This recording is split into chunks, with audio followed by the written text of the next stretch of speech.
अस्सलाम वालेकुम guys and welcome back to a new video. इस वीडियो में हम देखेंगे कि क्या अब भी आपको नॉर्वे चूज करना चाहिए फर्दर स्टडीज के लिए या नहीं।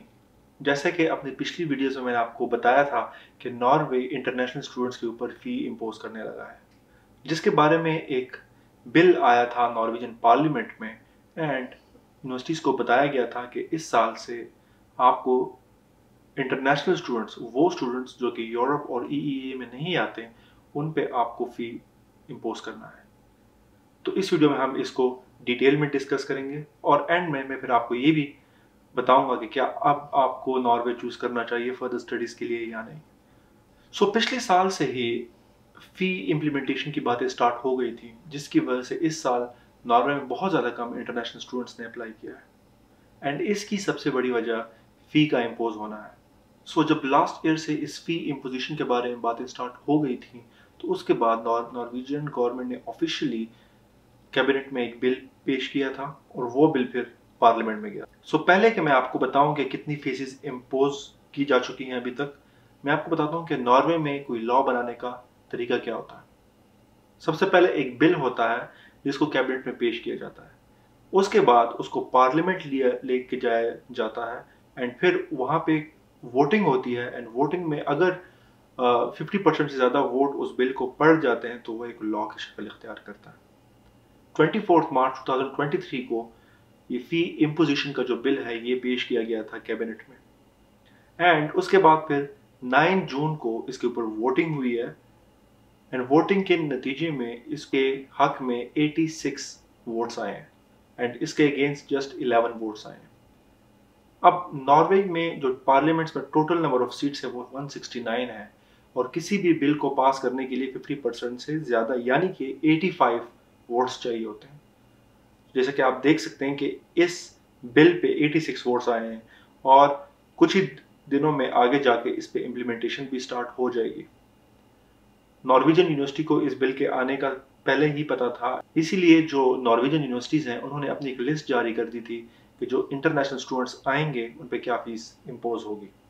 जैसे कि आप जानते हैं कि ये लॉ बन जाएगा एंड इस साल और आगे आने वाले सालों में जो भी इंटरनेशनल स्टूडेंट्स नॉर्वे आएंगे उन पे फीस लगेगी। अभी देखते हैं कि जो नॉमिनल फ़ी है वो क्या है एंड इसके लिए मैंने चूज़ किया है मेरी ही यूनिवर्सिटी जहाँ से मैं पीएचडी कर रहा हूँ एंड देखेंगे कि वहाँ पे डिफरेंट कोर्सेज के लिए डिफरेंट फी स्ट्रक्चर्स क्या है। फॉर एग्जांपल जो नॉर्वेजियन लैंग्वेज एंड सोसाइटी का प्रोग्राम है जो कि 1 साल का प्रोग्राम है, उसकी फीस होगी 48,200 क्रोन्स। इसके अलावा जो आर्ट एंड कल्चर गाइड जो प्रोग्राम है वो है 55,200 क्रोन्स पर ईयर एंड जो आर्ट्स के सब्जेक्ट्स हैं for example psychology, tourism, English, philosophy of visual, anthropology, public health, laws etcetera, इसमें इसकी जो ईयरली फीस होगी वो होगी 1,85,400 क्रोन्स। इसके अलावा जो साइंस के सब्जेक्ट्स हैं उनकी जो ईयरली फीस होगी वो होगी 2,55,000 क्रोन्स। एंड इसके अलावा जो लोग लैंडस्केप या फिर फाइन आर्ट्स वगैरह में मास्टर्स करना चाहते हैं तो उनकी जो पर ईयर की फीस होगी वो होगी 3,73,000। पहले जब आप मास्टर स्टडीज के लिए अप्लाई करते थे तो आपको 1,28,000 क्रोन्स नॉर्वेजियन अकाउंट में डिपॉजिट करने पड़ते थे और वो पैसे जस्ट इसलिए होते थे कि आप नॉर्वे आएंगे तो आपके पास 1 साल के जो एक्सपेंसेस हैं उसको कवर करने के लिए इतने अमाउंट होने चाहिए। 1,28,000 क्रोन्स बनते हैं almost 35 lakhs Pakistani rupees. And अब इसके अलावा फॉर एग्जांपल अगर हम एक एवरेज आउट नंबर लें 2 लाख क्रोन्स पर ईयर का किसी भी प्रोग्राम के लिए नॉर्वे में, ये मैं जस्ट एक एवरेज नंबर निकाल रहा हूँ बिकॉज कुछ कोर्सेज की जो फीस है वो 1,80,000 है, कुछ की 2,50,000 है, बट हम ऑन एवरेज 2 लाख क्रोन्स निकालें पर ईयर की फीस किसी भी कोर्स के लिए तो ये ऑलमोस्ट 53 लैक्स पाकिस्तानी रुपीस बनते हैं, which is quite a lot. And अब अगर कोई मास्टर स्टूडेंट आएगा तो उसको 53 लैक्स अपने पहले साल की फीस देनी पड़ेगी एंड उसके अलावा उस स्टूडेंट को 1,28,000 क्रोन्स यानी कि 35 लाख भी देने पड़ेंगे। आप इन दोनों को सम करें तो ये टोटल में 87 लाख रुपीस बनते हैं, विच मीन्स अगर आप अब नॉर्वे आएंगे तो आपको ये 87 लाख रुपीस पहले से ही ट्रांसफ़र करने पड़ेंगे, जिसमें आपकी यहाँ की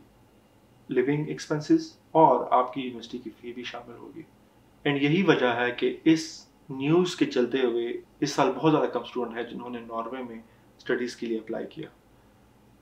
एंड मेरे ख्याल के मुताबिक आगे आने वाले सालों में यूरोपियन इकोनॉमिक एरिया से बाहर जितनी भी कंट्रीज़ हैं उससे जो आने वाले स्टूडेंट हैं उनकी तादाद बहुत ज़्यादा कम हो जाएगी। अब इसमें सेकंड क्वेश्चन जो मुझसे स्टूडेंट्स वगैरह पूछते हैं कि अगर हम नॉर्वे आ जाएं और वहाँ पे कोई पार्ट टाइम जॉब करें तो क्या उससे हम इतनी अमाउंट एक्यूमुलेट कर पाएंगे कि हम अपने नेक्स्ट ईयर की फ़ीस दे पाएँ। सो मेरे ख्याल से ये बहुत मुश्किल है, बिकॉज नॉर्वे में आपको जस्ट 20 आवर्स पर वीक काम करने की इजाज़त होती है एंड समर्स या विंटर टाइम में आप थोड़ा ज़्यादा भी काम कर सकते हो, बट ये इतने अमाउंट नहीं बनती कि आप अगले अगले साल के लिए 1,28,000 क्रोन्स भी बचा पाओ और उसके अलावा आप अपने लिए फीस भी बचा पाओ। So that's very difficult to do. So मेरे ख्याल से वो स्टूडेंट्स जो कि नॉर्वे में आके पढ़ना चाहते थे और जो 87 लैक्स अफोर्ड नहीं कर सकते थे, उनके लिए स्टडी का रास्ता ऑलमोस्ट बंद हो चुका है। बट अभी भी आप नॉर्वे आ सकते हैं। फॉर एग्जांपल अगर आप इंटरेस्टेड हैं नॉर्वे आने के लिए और नॉर्वे में अपनी लाइफ गुजारने के लिए, फॉर एग्जांपल अगर आप अपने मास्टर्स की स्टडी किसी दूसरे कंट्री से करते हैं एंड देन आप जॉब के लिए या पीएचडी के लिए या इमिग्रेशन के लिए आप नॉर्वे में अप्लाई करते हैं, तो तब भी आप नॉर्वे मूव हो सकते हैं। एंड इसी टॉपिक से रिलेटेड ही मैं आगे आने वाली कुछ वीडियोस बनाऊंगा जिसमें मैं आपको बताऊंगा कि आप किस तरह से यहाँ पे पीएचडी के लिए अप्लाई कर सकते हो या पोस्ट डॉक के लिए अप्लाई कर सकते हो या कोई भी जॉब ढूंढ के नॉर्वे में आके आप जॉब कर सकते हो। सो काइंडली इस वीडियो पे अपना कमेंट लाजमी दीजिएगा और मुझे बताइएगा कि मैं आगे किन टॉपिक्स पे वीडियोस बनाऊं। अगर आप एस्पिरेंट थे, आप स्टूडेंट थे और आप नॉर्वे मूव होना चाहते थे, आई एम श्योर ये आपके लिए बहुत ही बुरी न्यूज़ होगी, बट फिर भी मैं आपको यही रिकमेंड करूँगा कि आप हौसला ना हारें, आप हिम्मत ना हारें एंड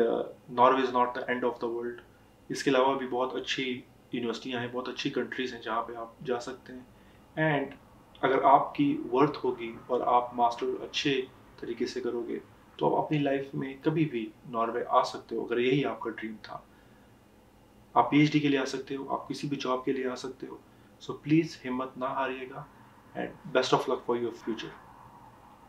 मिलते हैं अगली वीडियो में। अल्लाह हाफिज़।